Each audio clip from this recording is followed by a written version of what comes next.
guys, I have so many favorites for this month. The reason why is because I didn't do a December favorites because of life. I realized that I still have this on. I gashed my finger super bad earlier in the week peeling a kiwi. It's like still healing, so I'm like bandaged up. What was I saying? Oh, so this video sort of encompasses December and January, I guess, and I'm so excited to talk about a lot of this stuff, particularly the lifestyle stuff. I have some new crystals in my life, some new YouTube channels that I discovered, some new food items and recipes and music, but I do have beauty products as well, so why don't we start with that. For skincare, my skin was acting very poorly for the month of January. I don't know why. I don't know if, I'm not one of those people that goes like buck wild during the holidays in terms of eating and drinking. I don't really drink very much. I guess I had like slightly more than normal.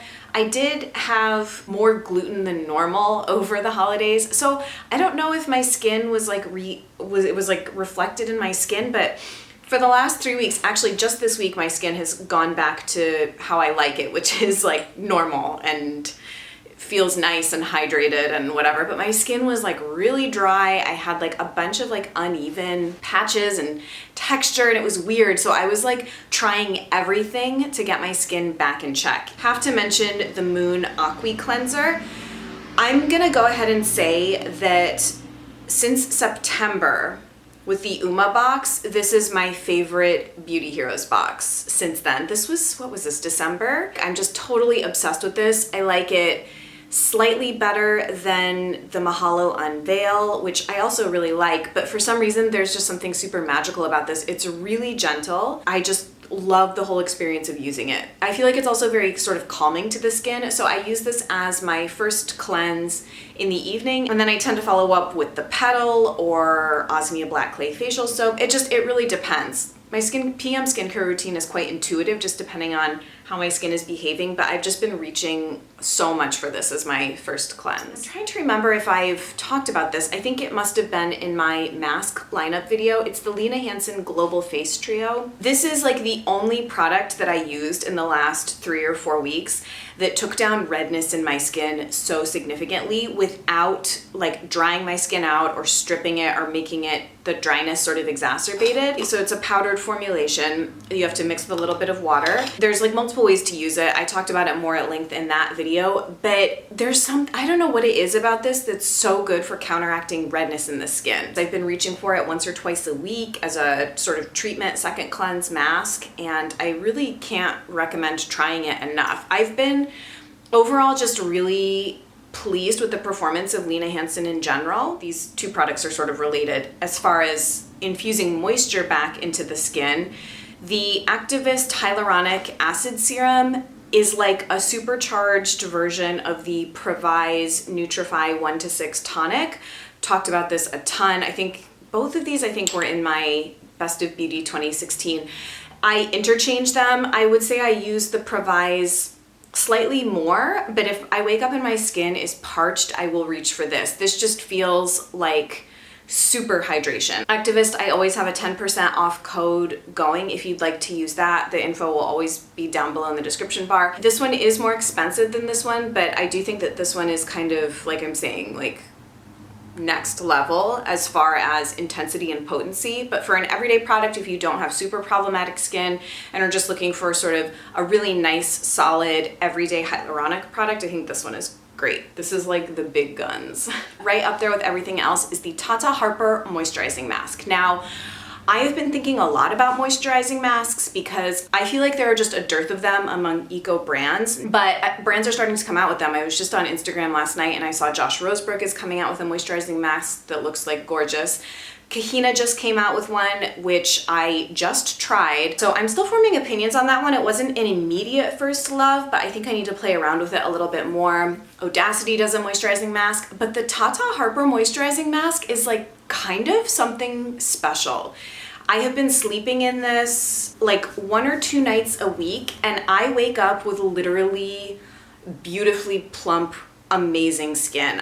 This had formerly been reserved for an in-flight mask for me, and I really like it for that as well because it doesn't look like a mask on the skin. It just kind of looks like a greasy moisturizer. Compared to other moisturizing masks I've tried, this one just seems to stay emollient on the skin for a very long time. It smells really nice. I'm really feeling Tata Harper lately, and maybe I'll do like a whole Tata Harper video. But anyway, the moisturizing mask, lifesaver during this month. One body care product, which I foreshadowed in my disappointing products video. It's the Ellis Brooklyn Excellent Body Milk in the scent Fable. There's something so exquisite about this scent. I also smelled Pseudonym, Raven, or Vert. I think that they only do 4 scents, maybe, I don't know. Fable was the one that like spoke to my soul on this like deep level. It doesn't have the notes on here, but it's petitgrain is in here, and I feel like I go absolutely nuts for petitgrain in fragrances, like the Lotus Way Captivator spray. It's also has it, and it's sort of like there's like a freshness and a crispness to it, but also like it's sexy. It's got kind of like an ambery warmth to it, but with that like crisp note of petitgrain. It has violet in it. I think it's beautiful. In addition to it smelling incredible, it is very moisturizing. So I shower in the evenings, but in the morning I like to put this on my arms as kind of like my arms and kind of like my upper body as sort of a first layer of like scenting myself for the day. I just think it smells so nice. It's really moisturizing. It feels great on the skin. I hope this product is around as long as I live. I could not be happier with it. If you want to hear about my thoughts on the candle, I talked about it all in the disappointing products video. All right, on to just a couple of makeup things. This is a sample of the Josie Maran Vibrancy Foundation. Guys, I'm kind of obsessed, and I'm very close to purchasing a full size of this. Now, I don't know, my thoughts on foundation are so varied. I feel like I'm really restraining myself from being overly chatty during this video because there's so much I want to expound on with each of these points, but I have often felt that my skin looks worse with foundation on it, but this is the first liquid foundation I've ever tried that I don't feel that way about. So I guess maybe foundation formulas are sort of changing and evolving. To me, this feels like just a next step up from a tinted moisturizer. It blends into the skin so beautifully, but it really cancels out redness. I've been pretty much only putting it like here and a little bit on my chin. That's the only places that I feel like I really need coverage on my face. I am wearing it today. I did use this in a maquillage and musings video if you'd like to see it actually in action. Apply it with a beauty blender. I can't remember if I already said that. Yeah, I just really like it. Like, should I buy it? I don't really need it per se. Also, buying this would mean that I would have to get another sunscreen, and I already have one in mind, the Josh Rosebrook Nutrient Day Cream. I have the untinted Suntegrity, but it's a little bit too moisturizing to use under this. I mean, I have been, it's probably okay for winter, but if I want to use this in the summer, I'm gonna need a lighter sunscreen on my face because I don't think this has sunblock in it, or sun coverage in it. If anybody knows if this has SPF, let me know. I guess I could just look it up, but all the like conventional beauty bloggers were raving about that, and I totally can understand why. Okay, I returned to like a total oldie but goodie mascara, the Tarte Lights Camera Lashes. I had a little bit of credit at Ulta because I returned a few things. I was gonna just go with my Too Faced Better Than Sex, but I don't know, sometimes you just wanna like try something, do something different. And I had loved this mascara before getting into Too Faced Better Than Sex, and returning to it, I just think it's a great mascara. I know a lot of people really like it. It's a natural bristle brush, but I actually find it to be, in comparison to Too Faced Better Than Sex. Now keep in mind that with mascaras, I feel like I'm talking very fast and I don't know why. Keep in mind that I judge mascaras by how they volumize and lengthen, because I typically don't have issues with mascaras running or transferring on me. I mean, all do maybe to some extent, but that's never been like a huge concern of mine, or flaking. Too Faced Better Than Sex is the best mascara I personally have ever tried for fat, fluttery, full, volumized, boudoir, beautiful lashes. I love it. This is slightly more lengthening while also still being volumizing. I actually have been layering them. I'll do this as a first coat and then I'll like fatten them up even more with Too Faced Better Than Sex. I would actually say an eco dupe for this. The closest thing I have found is the Lily Lolo mascara. It's not exactly the same, but the brush construction is similar. So if you really want to go for an eco brand, that's the one I always recommend. Wanted to quickly mention how happy I've been with my Hakuhodo J5523 makeup brush. This was also a recent purchase that I got to replace my MAC 217. So pretty much on an everyday basis, I will just dip it into like a neutral taupe shade and buff it through my crease, and it's perfection for that. So total win, totally been a favorite. And then I just thought I would quickly mention some of my lip favorites from December and January. So December, every time I was going out, I wanted that just kind of like bright holiday red, and my combo for that is not eco, but it's MAC Ruby Woo, obviously, with MAC Cherry Lip Liner. This is just the combo that like doesn't quit. Really good if you want just like a classic, universally flattering, bright red lip. MAC's matte formula, not the retro matte, which I find to be excessively drying, and I love a dry looking lip, but the MAC retro matte I can't do. The MAC matte formula, especially with Ruby Woo, I really like it. Almost has like a powdery finish to the lips, and I just think it's like so chic. Very like French girl, which is my perpetual striving. So yeah, I wore this a ton in December. And then moving out of the holidays and into January, I've been really into like dark red lips. And not so much berries, although I did wear a fuchsia out the other night. I was just feeling like lackluster and I wanted like the pop, but yeah, I've been into like deep burgundy lips. So like what's on my lips today is a combination of Bite Nori and Bite Licorice, which are actually really quite similar. Nori, I would say, has more like brown brick undertones, whereas Licorice has more like purpley red undertones. But if anyone else has tried this little 100-point perk from Sephora in Licorice, the formula is kind of like crappy. I can't wear it alone. It's like patchy on the lips. It's just like kind of strange. So I mixed it with Nori today and I like the result. But yeah, I've been having issues with the formula of Licorice. Let me know if you have as well.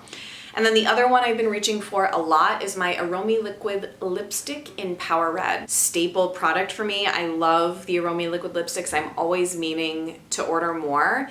And this is just a really, really nice fall, winter shade that I like and I've been wearing. So I thought I would mention it.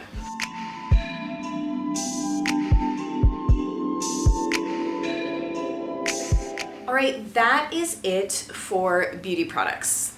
Now I'm super excited to talk about the lifestyle stuff because it's very fun stuff. So I have two new crystals in my life. First is this beautiful lapis pendulum. Now I did not buy this for myself. This was actually a gift from a friend.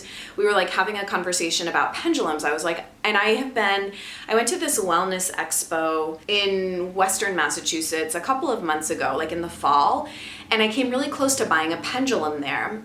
If you don't know what pendulums do or are, they are basically a divination tool. I'm still like learning. I don't know much about them. I'm just gonna leave it at the fact that they're a divination tool. I also had experience when I have had my chakras balanced to check the alignment of the chakras. I've had a practitioner use a pendulum on me to assess how, like where my chakras are at before she balances them. I haven't worked with it really much at all, but I'm happy to have it and I love it. And then I'm very excited about this. This is a new crystal in my life and it's also a new shape of crystal. So this is an astrophyllite pyramid. Now, like, can we just like have a moment with it? I initially saw a photo of astrophyllite on, I can't even remember whose feed. I follow a lot of crystal purveyors and enthusiasts on Instagram and just like love looking at crystal porn. It's like one of my favorites. I feel like it's instantly vibration raising even just to see pictures of beautiful crystals. But anyway, the first time I saw a photo of astrophyllite, I had never heard of it. The first thing that went into my mind is I was like, it looks like deep space, like outer space. And I was just like, heart-shaped eye emoji. It always, even from photos I saw, felt like it had a different energy to it than other black stones that I'm familiar with, like obsidian and tourmaline. Those feel different to me for some reason. There's something very almost like sort of mysterious and like epic to me about astrophyllite. I don't know why. It has flecks of like gold and blue in it. Yeah, it kind of like gives me the chills. I found this on Etsy. I will link the name of the shop below, but when I saw that it was in pyramid shape, I mean, topic for another day, but I'm totally obsessed with like ancient Egypt and the pyramids and like all of that. I mean, kind of like who isn't, especially I feel that people that are more spiritually inclined, a lot of people I think feel some kind of connection to ancient Egypt, at least a lot of people that I know. So yeah, I've been gushing about this for too long already, but do you love it the way I love it? Makes me happy. Okay, now why don't we talk about some food favorites? I mean, like I need to do an ode to the Ancient Organics ghee. This was a recommendation from my friend Lauren, and I finally got around to picking up this behemoth jar of ghee off Amazon, primed it over, but it's from grass-fed and pastured cows, and it's just supposed to be like supremely amazing quality. You can already see like how much damage I've done. Okay, I don't have like super broad experience with like different brands of ghee. I've tried maybe 2 or 3. This is unlike anything I could ever have conceived of. It almost has like a dulce de leche undertone to it. So I've been making the civilized caveman paleo banana bread recipe, which one of you recommended to me. Thank you. It's very good. I do make some slight tweaks to that recipe though. I do add about 1/3 cup of coconut sugar. His recipe has no added sugar in it. And then I add vanilla and salt. But other than that, I stay pretty true to his recipe. A slice of that with some of this, and then I've been adding apricot preserves on that because I'm like having a thing with apricots right now too for some reason. I like literally makes me so happy. So I'll link the banana bread recipe below and where you can get this on Amazon. I wanted to also mention a new little snack in my life. So I hadn't heard of these. They were recommended by my medical intuitive Adam because he gets negative impulses for everybody for consuming peanuts, most nuts, but peanuts across the board because conventional peanuts that we're all used to eating have very high levels of aflatoxin in them. And also like I've also heard lots of really nasty things about mold in peanuts, even organic peanuts. So as a rule, I generally avoid peanuts, although you know, sometimes I'll get those like fresh rolls at Whole Foods with the peanut dipping sauce. So I'm not like super militant, but I used to eat a lot of peanut butter and I don't now. So enter jungle peanuts. These are by the brand Sunfood, which are carried on Vitacost. And they're basically like an heirloom variety of peanut that are harvested in the Amazon rainforest, I believe. And so they're so interesting. They're much more beautiful than like regular peanuts. Let's see if that'll focus. They taste like a delicate, greener flavored peanut. They're really nice. You just want to switch to a healthier peanut. Totally recommend these. You can make your own peanut butter with them. They're super delicious, very healthy, raw, organic, loving. I also wanted to mention 2 other recipes that I've been making over the last couple months. I have followed the blog Detoxinista for many years. She trained under Natalia Rose. I don't really know how to describe Natalia Rose. She was very big into juicing, detoxing the system. I mean, I don't agree honestly with a lot of the tenets of like her philosophy, but they were part of like my health seeking journey. So the woman that writes Detoxinista, her name's Megan Gilmore.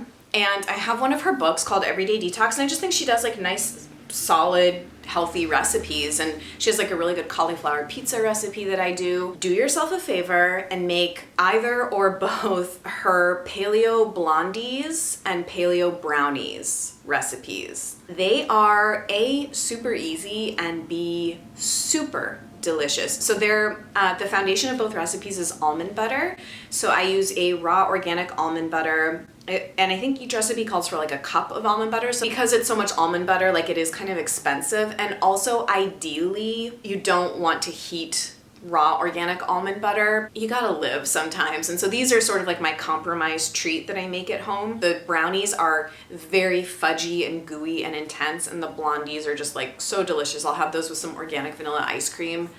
I'm a very happy girl. Now that I've sufficiently just like talked about food for the last like 20 minutes. I have some like media favorites, several YouTube channels, and then several articles. I really fell in love with a channel called Danny's Dish that my friend Laura actually recommended to me several months ago. So it's Danny and her wife Hina, and they live in Toronto. Danny mostly makes videos about like capsule wardrobes and like minimal living and makeup. Her content, Danny's content, though not personality at all, reminds me of Tamira Jarrell. So if you know Tamira Jarrell's channel, I feel like Danny's channel is a little bit, is similar, but I resonate with Danny's personality more. And then she did Vlogmas, and so I just really enjoyed her Vlogmas. I ended up watching most of her last year's Vlogmas as well, and there's just something very like real and authentic and sweet about her, and she's unique. I also learned about a new makeup channel, not eco at all, but Jamie Greenberg, who I didn't know about. She's a celebrity makeup artist out of California, and she was a guest on a Harry Makes It Up video. My throat's really dry today. Immediately, like, I kind of fell in love with her. She's really funny, doesn't take herself too seriously, and she does really beautiful makeup. Do be aware that I think that she's like a spokesperson or ambassador for the brand Marc, which I think is a subsidiary of either Avon or Mary Kay. I'm not sure. So I personally have like no real interest in Marc products, but if you can overlook that, it's not like exclusively what she uses, but she does use a lot of Marc products, and I'm just like not really into that. But I watch her predominantly for her personality. And then I think in early December is when I discovered Whitney Simmons, who is my new go-to workout inspiration, or who I'll go watch if I need new ideas for exercises and sets and trisets and supersets to do at the gym. She's a bit young, I guess, but I find her funny and endearing, and she has a killer body, and her workouts are banging. They're so good and just creative. So I feel like if you're kind of in a gym rut or you need new workout inspiration, I think she's a great channel to go check out. Then I also wanted, God, this video is gonna be long. I also have to mention though how much I've been enjoying Yoga with Adrienne's 30-day yoga revolution. So for the last like 2 years, I think this is the 3rd year she's doing it. Every day during January, she'll do a yoga challenge. And so there's 2 prior years of her 30 days of yoga set, and so her one this year for 2017 is called Yoga Revolution, I think. Yoga with Adrienne is interesting to me because she can seem very beginner, and even sometimes I'm like, can you like shut up and can we like start moving? But she's actually challenged me honestly to have a different approach to my practice. So I've been practicing yoga for quite a long time, like over 10 years at this point, all different styles. And yoga for me is not, my goal with it is not to have an amazing workout anymore. It's really about energy movement and balancing and alignment and unwinding and presence and all breath work and that kind of stuff. I get my hardcore workout in elsewhere. Not that there's anything wrong with wanting to get kind of a sweat and all your prana flowing with yoga. I like it sometimes, but more often than not, what Yoga with Adrienne brings to my life is a very mindful approach to yoga. And so even if you've been practicing yoga for a long time, I do think that there's valuable stuff to get out of Adrienne's approach. And I think she has a nice demeanor.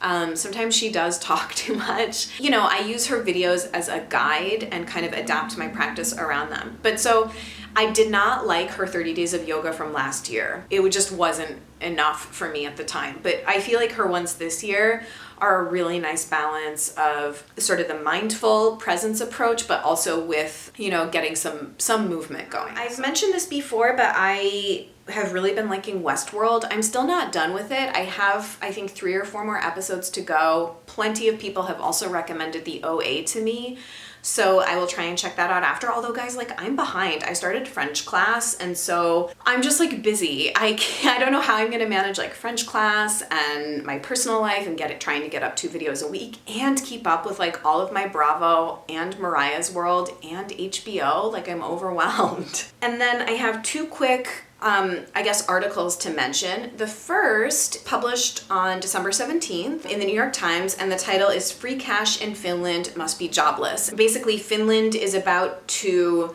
start a program where they're handing out cash to 2,000 jobless people free of bureaucracy or limits on side earnings. So I thought that this was a really interesting read because, I mean, I literally cannot start talking about like politics or the economy or anything right now. Like, I actually need to quarantine myself for a bit from the news and social media because like I cannot. I'm oversaturated and feel like I'm going to implode. But I thought this article was great because I think the nature of work is really changing. And so this is actually something I research in my like real day job life, is the workplace and the nature of work, what it means to make a living and our relationship to work and how it structures our lives. And so I just thought the idea of universal basic income was something interesting to ponder from a social policy perspective. And I don't know, I feel like progressive Americans always have an idealized version of the Nordic bloc, and that you guys are just everything that we would want, which is like lots of social welfare policies and, you know, paid maternity leave for like a year and all of these things that we just don't have here. Kudos to Finland. If any of you watching are in Finland, I would be very curious to hear what your perspective is on programs like this. The last thing I want to mention is that I read a piece on A Cup of Joe. I think I read this in December. It was a house tour from the founder of the brand Cézanne, which is a boutique in Paris, I believe. So I'm trying to work on my French pronunciation, but the founder of Cézanne is Morgane Césalori. How was that? The accent's on the E. Anyway, I thought the tour of her house was amazing. We all know that I'm just like a huge Francophile and I have like girl crushes on every French girl ever. It got me really interested in Cézanne, and now I want to go on a Cézanne online shopping spree. If any of you have ever ordered from that brand and have recommendations or guidance, please tell me because I'm kind of obsessed. Okay, we're getting to the point where I need to wrap this video up. I did have some very epic music favorites. Mostly from January. I wasn't really listening to a lot of new music in December. You'll notice if you go listen to the embedded playlist, which will be, of course, linked down below, there's a similar, I guess, sort of like vibration or energy to the tracks I selected for this month. They're very dreamy and ambient and ethereal. So there's no house music. Actually one. I am going to include the Sandy Rivera Fall For You because it's really beautiful, but it has like a really beautiful female vocal.